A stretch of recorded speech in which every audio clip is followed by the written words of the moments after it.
अब नेक्स्ट आता है टैक्स ट्रीटमेंट। अभी किस टैक्स ट्रीटमेंट की, जैसे recognise provident fund, unrecognise provident fund, statutory provident fund या पब्लिक प्रोविडेंट फंड। तो इसमें पहले जान लेते हैं कि ये सब होते क्या है। तो प्रोविडेंट फंड ये है जो एम्प्लॉय के लिए होता है, जो उसके रिटायरमेंट बेनिफिट्स के लिए होता है। इसीलिए प्रोविडेंट फंड एक तो रिकॉग्नाइज होता है, यानी एज पर लॉ रिकॉग्नाइज्ड है।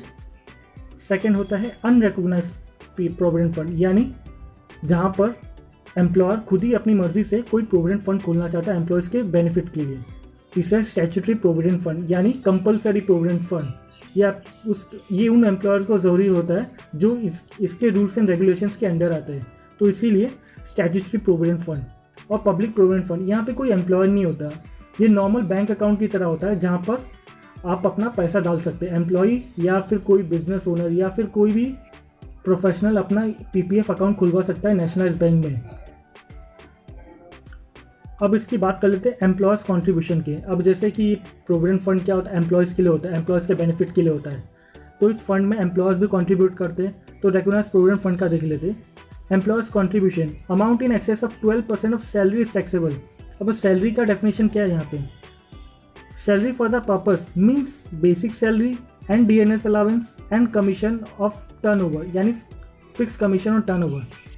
तो यहाँ पे अगर एम्प्लॉयर एम्प्लॉय के सैलरी के 12% से ज़्यादा कंट्रीब्यूट कर रहा है इस फंड में, तो एम्प्लॉय को टैक्सेबल हो जाएगा। जैसे कि अगर वो 15% कंट्रीब्यूट कर रहा है तो ये 12% से ज़्यादा हो गया, तो इसीलिए जो 3% एक्सेस कंट्रीब्यूट कर रहा है वो एम्प्लॉय को टैक्सेबल होगा। एम्प्लॉय को टैक्सेबल क्यों होगा? क्योंकि ये एम्प्लॉय के बेनिफिट के लिए किया जा रहा है, इसीलिए एम्प्लॉय को टैक्सेबल होगा। और employees contribution eligible for deduction under section 80C। अब यहाँ पे डिडक्शन बोला गया है। अभी चैप्टर 6 ये सब डिडक्शंस के लिए है।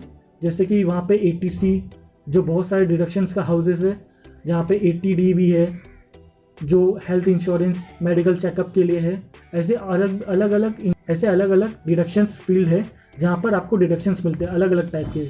हाउस रेंट पेड के भी अलग से मिलते हैं, वहाँ पे इंटरेस्ट ऑन एजुकेशन अलाउंस भी मिलते हैं और भी डोनेशंस के भी मिलते हैं।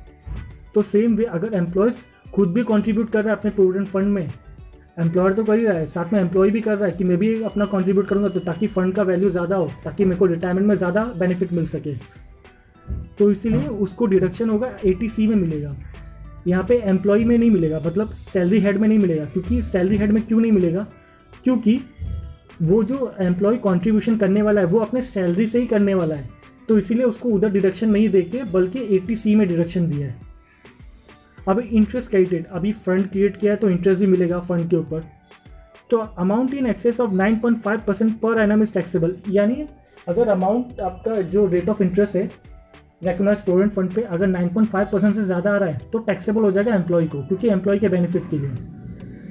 जैसे कि 10% आ रहा है तो 0.5% टैक्सेबल हो जाएगा एम्प्लॉय को, अगर उससे कम आ रहा है तो टैक्सेबल नहीं होगा।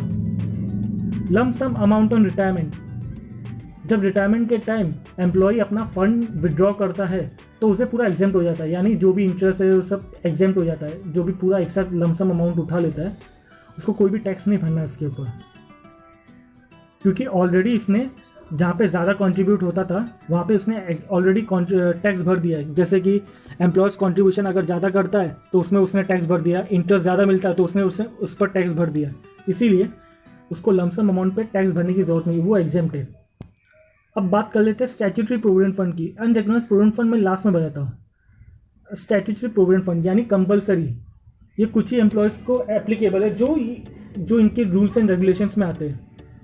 यहाँ पे एम्प्लॉयज़ कॉन्ट्रीब्यूशन देखिए ये कंपलसरी है तो इनको बेनिफिट भी बहुत अच्छा मिलता है। जैसे कि एम्प्लॉयज़ कॉन्ट्रीब्यूशन कितना भी करे, एम्प्लॉय के सैलरी का 10% करे, 15% करे, 20% करे, फुल्ली एग्जेम्प्ट है, एम्प्लॉय को कुछ भी टैक्सेबल नहीं होगा। एम्प्लॉयज़ कॉन्ट्रीब्यूशन एलिजिबल है डिडक्शन के लिए 80C में, वो जितना डोनेट करेगा मतलब जितना फंड में डालेगा उतना ही उसको डिडक्शन मिल जाएगा।